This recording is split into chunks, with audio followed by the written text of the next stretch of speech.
Our continuous coverage of Hurricane Ian's aftermath continues today. Crews got access to where the storm hit the hardest. Our Washington, D.C. correspondent Rachel Knapp shows you the devastation to Fort Myers Beach and spoke with some of the locals there about the long road to recovery. Pretty scary that if you look at the size of these boats and the power involved in lifting them and tossing them around like they're toys. Joe Schoenwolf takes us around an area next to Fort Myers Beach. He was one of a few people who stayed on their boats during the storm. And this is where I came the next morning, just asking if anybody needed help. He was in disbelief how much the hurricane damaged and in some cases sunk other nearby boats.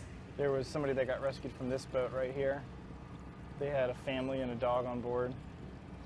Coast Guard came and got them to slide down the side of the boat.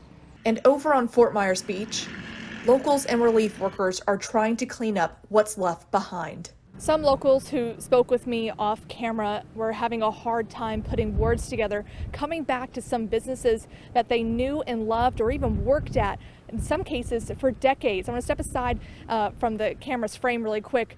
Right behind me, that pile of just debris, that was once a popular restaurant here on Fort Myers Beach, and all that's left are just poles. Most of the buildings are so badly damaged, officials tell us it's become a safety hazard to be nearby them. We're told the next step in the recovery efforts will be a long cleanup process, making sure no more fuel from the boats are spilling into the water, the debris cleaned up, and the list continues.